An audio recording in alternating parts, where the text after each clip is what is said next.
We are very happy to have with us today Dr. Brian Hackett, who is director of our Master's in Public History program at Northern Kentucky University and has his doctorate in Public History from Middle Tennessee State University. I wonder if I could start out, Brian, by asking you a little bit about where you worked prior to getting your PhD and coming to NKU. What museum experiences did you have? Well, I worked at several museums. I was fortunate.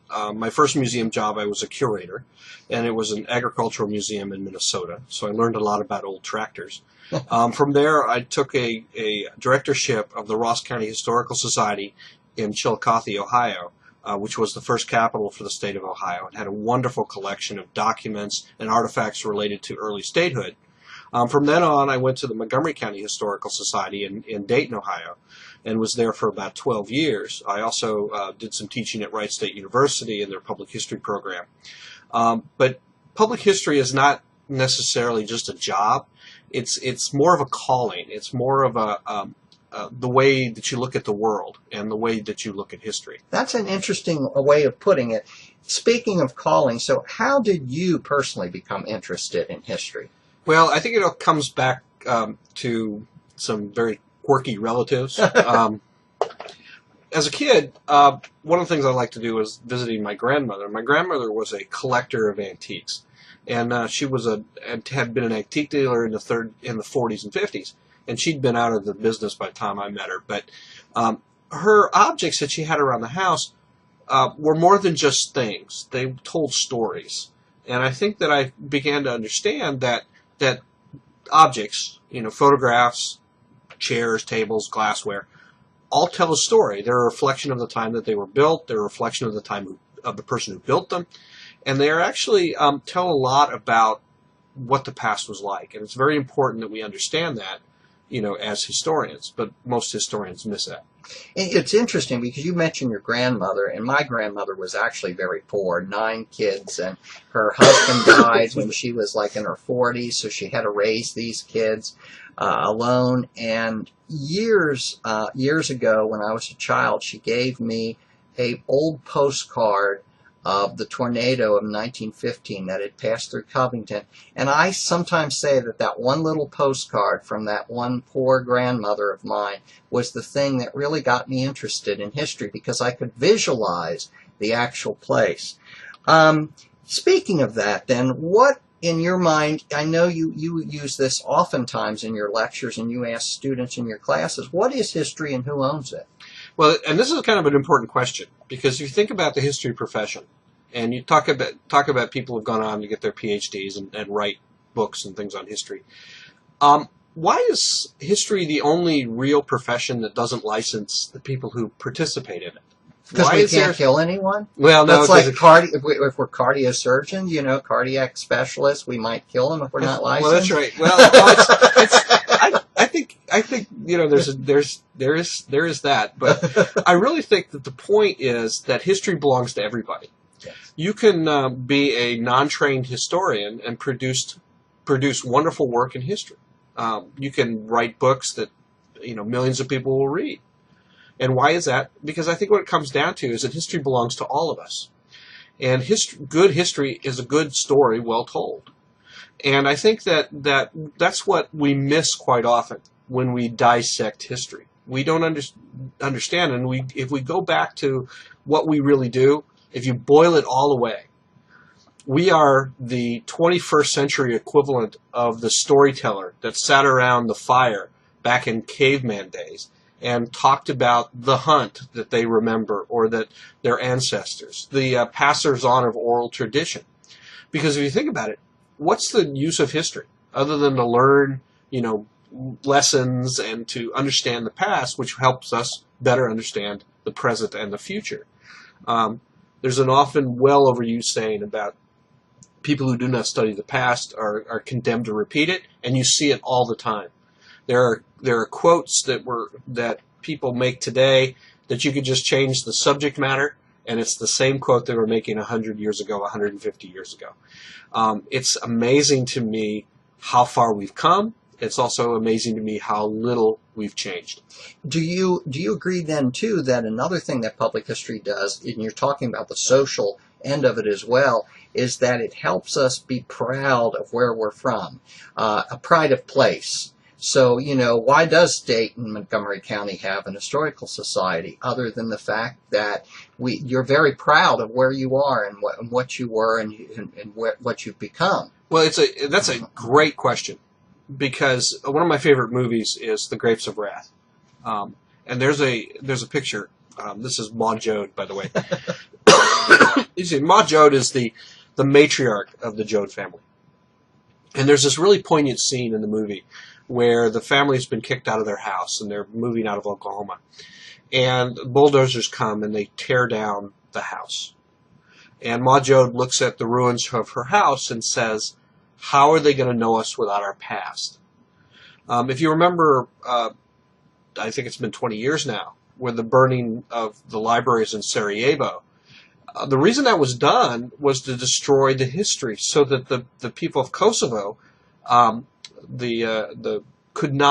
it would basically take away the memory of who they are.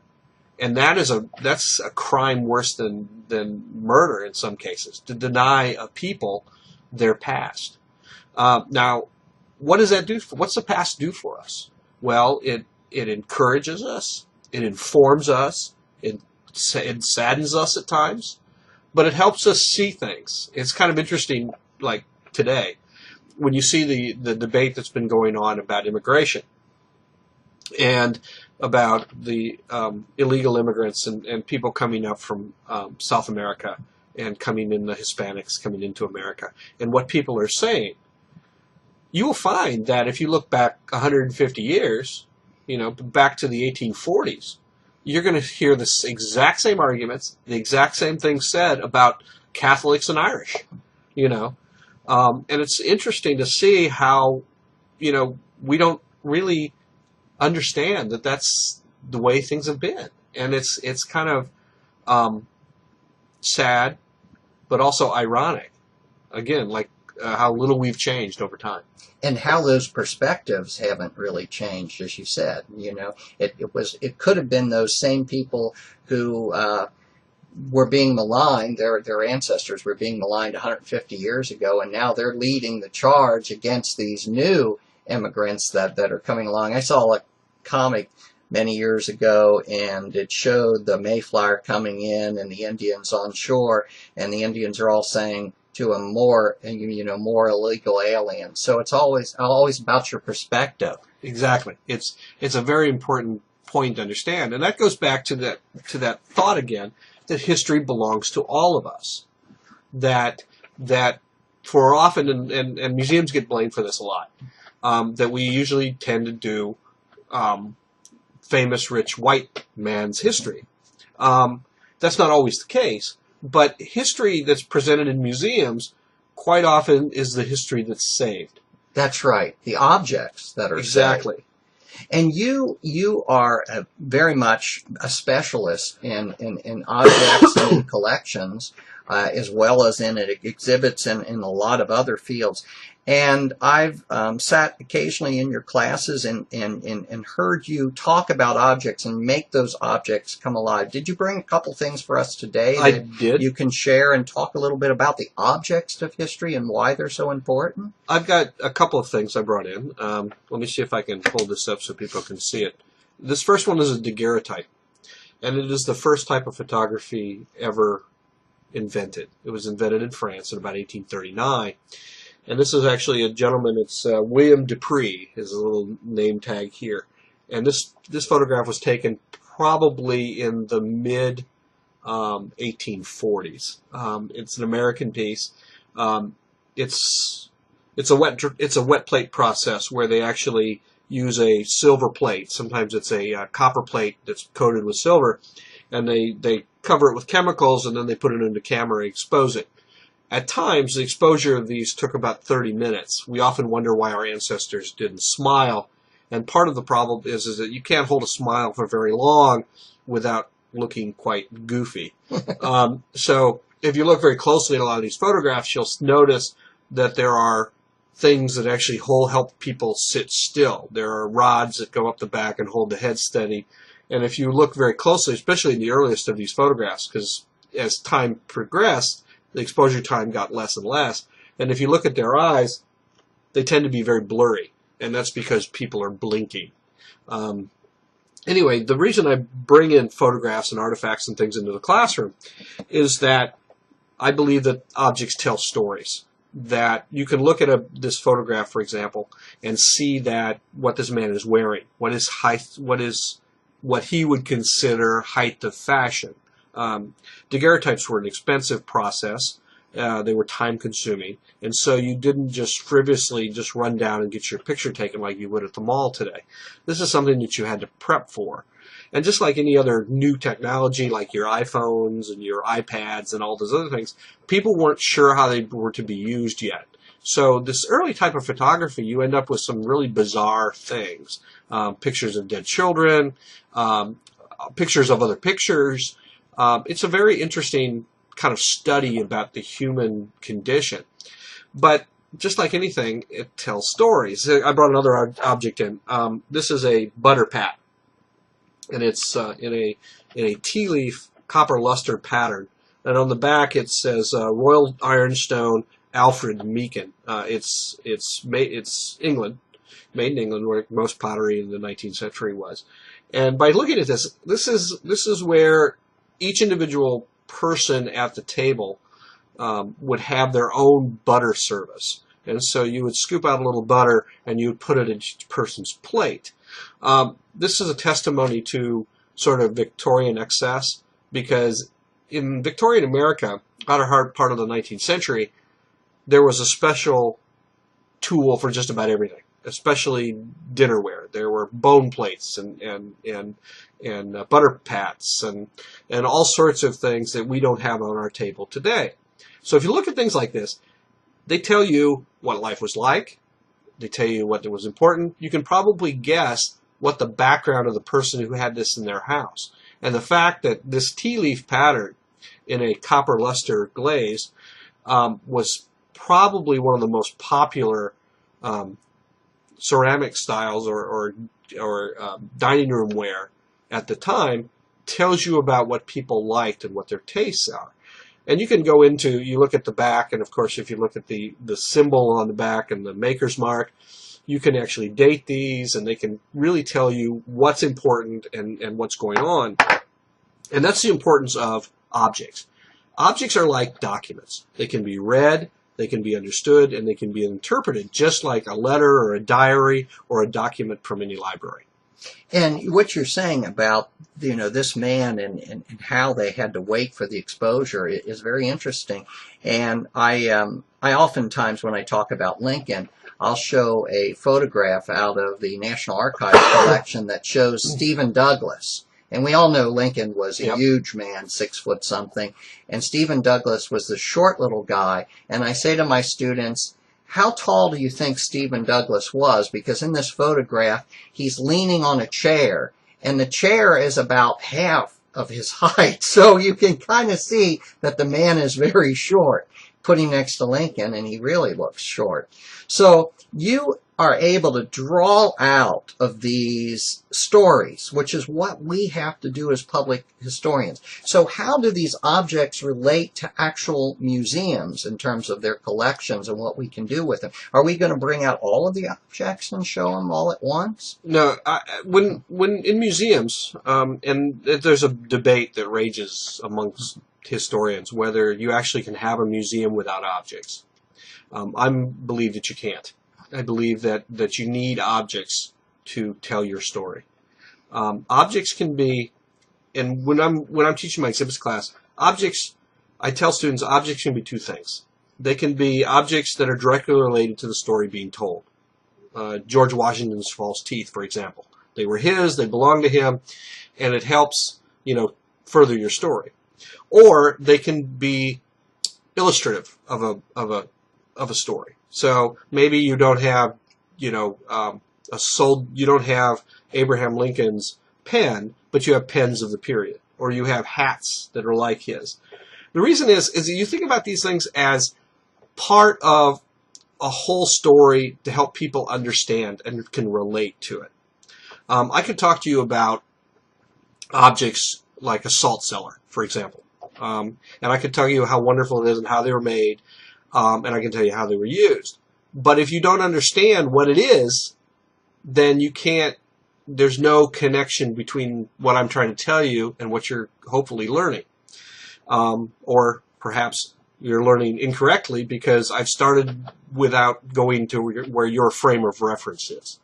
And it's museum's role is to meet people where their understanding is and then bring them forward toward knowledge.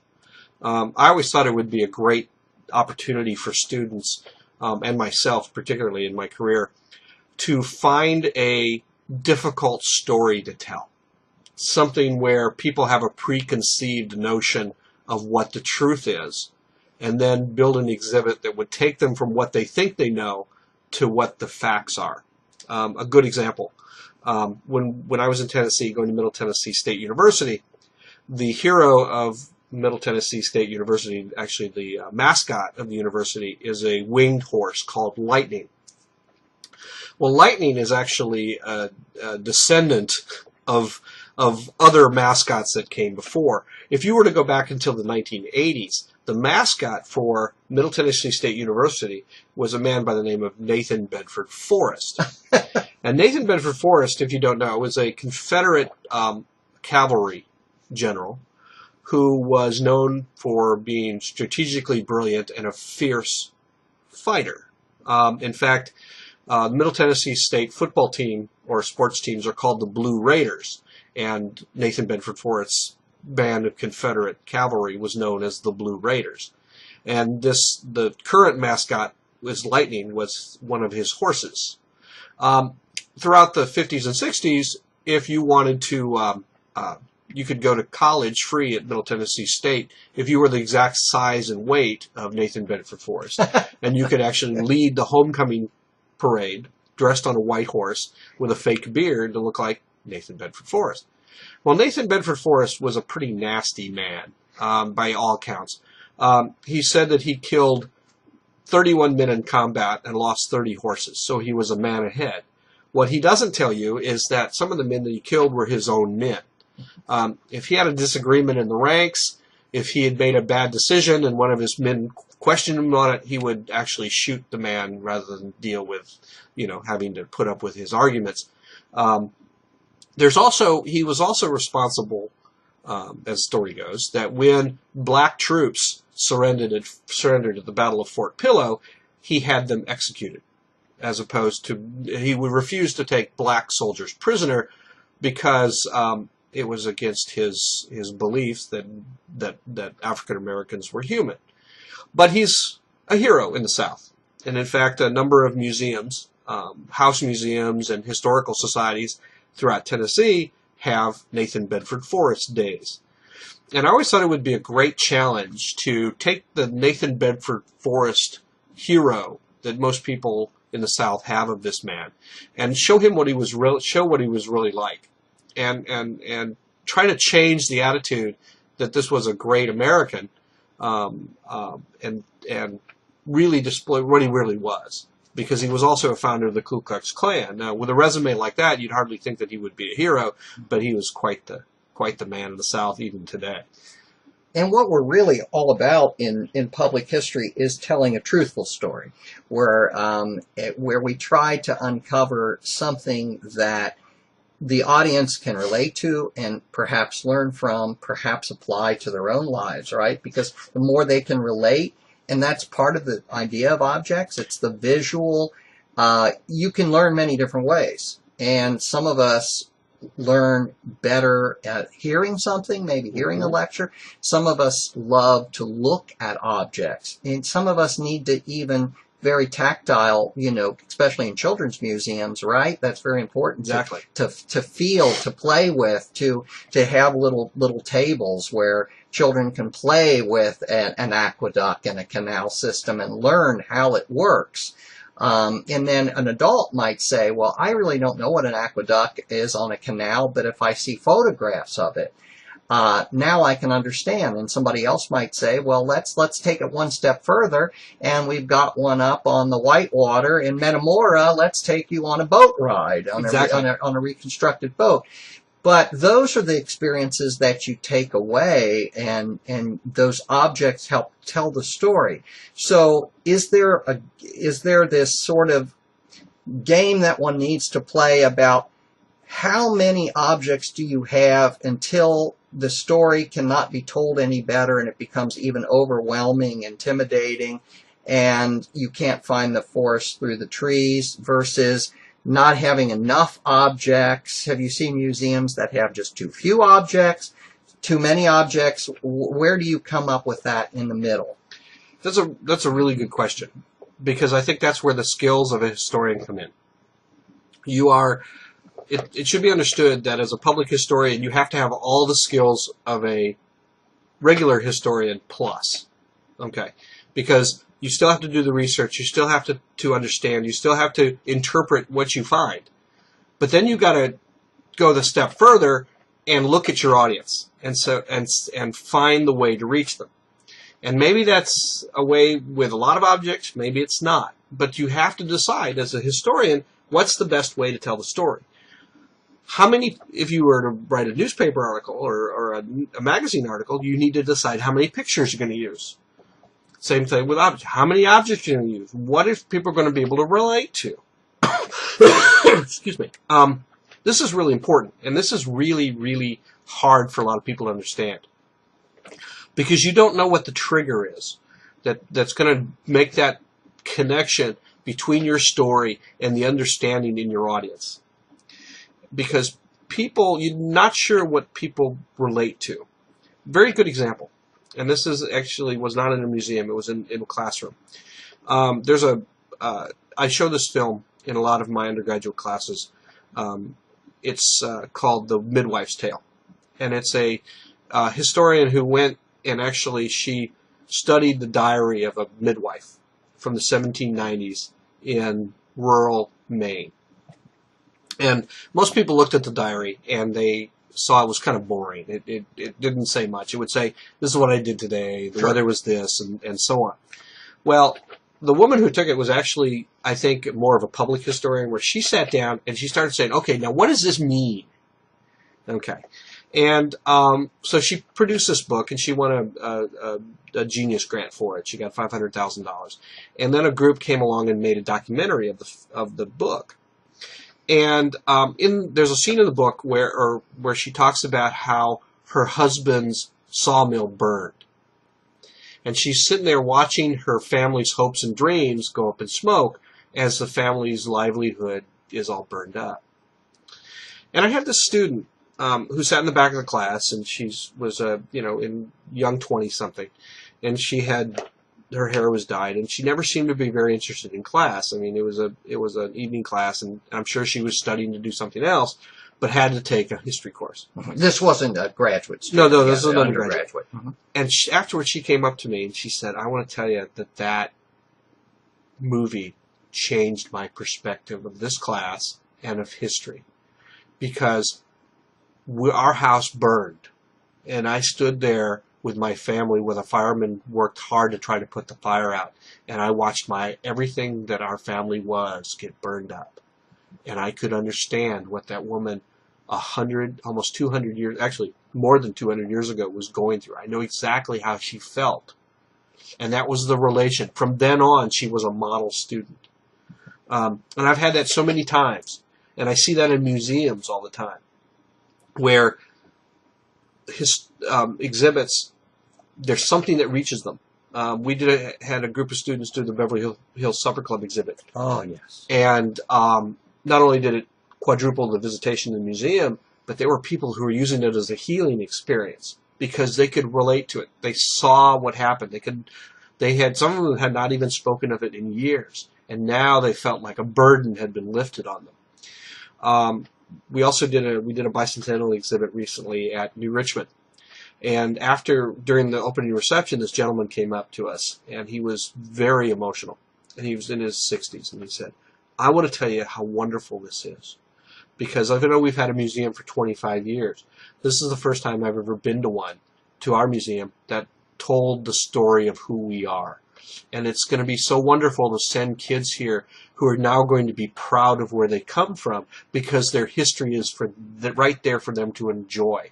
That they were Underground Railroad heroes here. They were entrepreneurs in business, all put on exhibit at this museum. And now people can say, hey, that's where my hometown is. And they learn something, and you are able to relate, just like the Holocaust Museum in Washington, D.C. You go there, you receive the name of someone who actually died in the Holocaust. You follow them through the whole exhibit. Now you can relate to one person. I gave a talk I give talks on Lincoln all the time, and just recently I gave a talk and sat down. They had a little supper beforehand, little dinner. And one lady was saying, I have a son in his 30s who has undergone, multiple transplants and needs, 24-hour-a-day care. But I got my daughter to fill in so I could come to this talk. There are people who are coming to our museums, our exhibits, our talks, who we cannot forget. They may have terrible obstacles in their way, awful things happening in their life. You are there to not only teach them a story, but to lift them up. And I think museums can do that. We can lift people up. We can make them proud. We don't have to lie about the past. We can tell the truth about the past. But they can somehow still come through all of that, accept it, and relate it to their lives.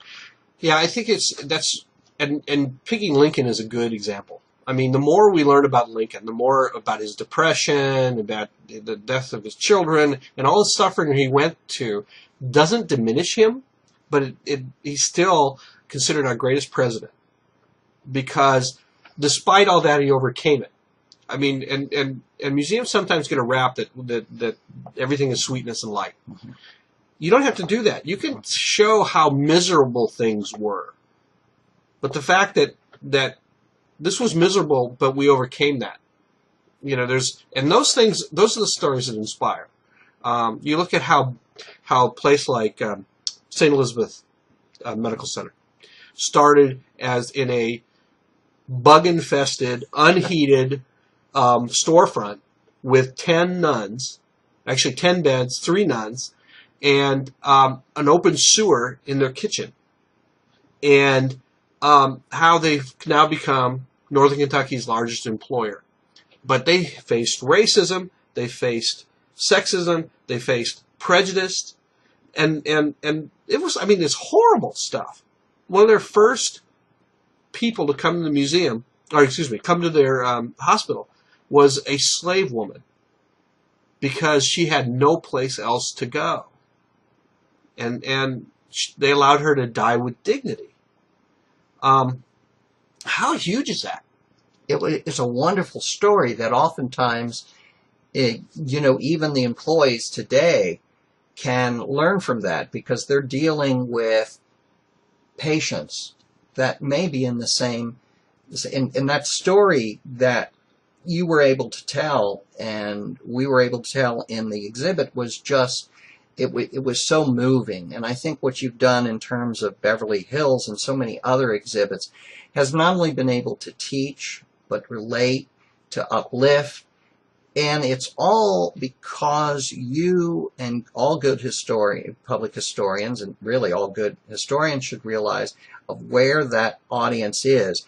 And you brought something up that reminded me, we had a speaker some time ago who taught us, it was telling us how people learn. And she was saying, some of your freshman students are coming in and they really don't know anything, but they think they know something. And then you have all of these professors trying to talk at them rather than talk to them, who actually do know a whole lot of stuff, but they know so much stuff that they don't realize that there's this great gulf in between. We can't assume that our audiences know much about Lincoln or about his melancholy or about any of the other things in his life. So we've got to take them from one point. We can't treat them as if they're stupid. That would be insulting. Yeah, yeah. So we need to know where to take them from here to there, and you need to do it in so short a time period. Well, that's why if you ever see a comedian, a comedian gets up on stage and he says, well, where are you folks from tonight? Yes. And that is a key to understanding who his audience is. If you have a good tour guide, like a docent in a museum, they will always ask that question, where are you folks visiting from today? And by how they answer, will tell you how to approach that audience. And it's really vital to understand your audience. And I've seen that so many times with professors who say, I don't care if they don't learn anything. I'm presenting what I know. The fact is, what else do we do history for if it's not to enlighten? And it's very important. And I think with public history especially. And I have a little quote at the bottom of my email, and I'm going to change it because I'm not quite happy with the wording. But basically, I found that public history is history in the service of community. In that we basically take the work of good historians, whether it's us or it's someone else, and we make it make sense to the people that really need it. Because that is the most important thing that we do, is that we share knowledge. And if you think about it, it's a massive obligation. I mean, museums are probably the most important institution in our cities, next to churches and hospitals and libraries and museums, because we are the keepers of who we are. And it's important that, museums are well taken care of and that they're understood, and that the staffs of those museums are well trained in understanding not only history, but understanding the public and the community that they live in. I can't underestimate how important it is for a community to have a well-functioning museum. And it's something that's coming back into our curriculum in K through 12. We're talking about the Common Core, and we're talking about the 4 C's. And in fact, I had a note here about what the 4 C's are. It's communication. This is what we're going to be in K through 12 concentrating on. Communication, collaboration, critical thinking, and creativity. And museums do all of those. And by the way, for a while there, when we were doing the high-stakes testing in kindergarten through grade 12, there wasn't time to go to museums. Now the talk is we've got to get them out to the opera. We've got to get them out to the art museum, the history museums. We have to, because the 21st century jobs, it's not about how much you know, because you can memorize all you want, and we can all look up on the internet everything we want to know about Abraham Lincoln and sit there for weeks and weeks and months. But how does it relate to us in terms of communication, collaboration, critical thinking, and creativity? And isn't that what we all do in public history and museums? We have to communicate. Did you want to talk any about those? Yeah, and I like that. And usually it's kind of interesting. Education, like any other business, has its buzzwords. Yes. What's in and what's out. These are buzzwords I can live with. Well, yeah, these are buzzwords I can live with. It's kind of interesting because if you look about, even though they talk about the decline of visitation in museums, when you ask people what institutions are important for a city to have to be a city, museum ranks up there as number 1 or up there in the top 5. People recognize and understand the importance of museums. They also, if you think about it, if you ask people questions about where they get their history, and you'll get things like movies and television and grandma, sitting around the dinner table. But museums constantly rank higher. In fact, when it comes to integrity, if you believe, are you more likely to believe a history professor in a classroom or a museum? Museums outrank history professors 10-1. It's amazing how many more people trust what they see in a museum more than they trust what they hear in the classroom. And that's because most museums, if they're doing their job well, are making those connections to help people understand.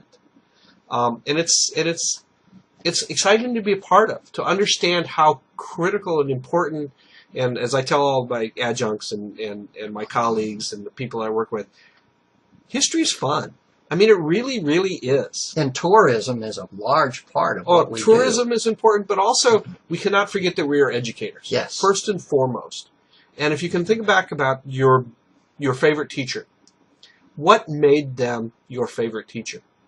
We got to go ahead and make forts and have all kinds of things and, volcanoes or whatever. Yep. Stuff that really worked, was Real messy. stuff. And which brings me back to kind of where we started. So we picked your brain about who influenced you. Do you have a favorite memory of one of the museums you visited when you were young? Wow, that's difficult. Favorite museum? Did they take you when you were in grade school to museums? Sure. We went to museums. I visited them as a young kid. But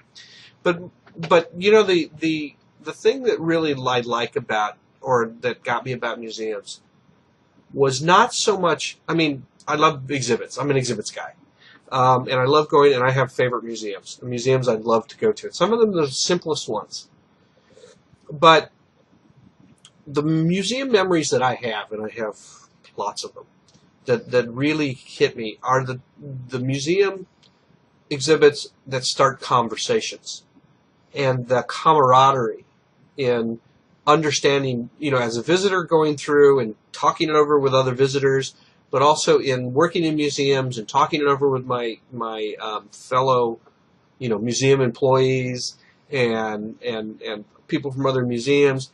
It's the ongoing conversation, because we realize that it's not a 9-to-5 job. It's always on. You're always thinking about things like this. You're always a part of this. You start looking at history in a new way, as a story well told. But the story never ends, and that's the exciting part. And the importance too to that conversation of docents and of costumed interpreters. I mean, how you go to Williamsburg, and these people never get. They're always on. They do not leave the 1700s, and it's remarkable because if you do engage them in conversation, they might even start mentioning the dresses, Sure. what you're dressed in, and how strange that all seems. They stay that part. Well, and that's part of the stick. It's kind of interesting that your frontline docents, whether they're third person or first person or what have you, are generally, sadly, usually the least paid Or the people volunteers. in your museum, or the volunteers. And if you think about it, they have the most important job, because a reenactor working at Colonial Williamsburg or Fort Snelling or so on might greet 100,000 people in a summer season. That's more people that would be influenced by what they're saying than a whole university full of history professors, because they are actually engaging and talking and learning, and it's an experience you'll remember. I don't know if those of you sitting out there in TV land, and by the way, sitting in your underwear is probably not but if you can think about, if you think about your history career as an undergraduate in high school or whatever, do you remember particular lectures? Or do you remember, if you've ever been to a living history museum, do you remember somebody demonstrating something? Making soap, making candles, cooking a meal over the hearth? How likely are you to remember those as opposed to someone in a classroom just lecturing about stuff? Yes. Or you remember, yes, you said the activities, the interactive activities.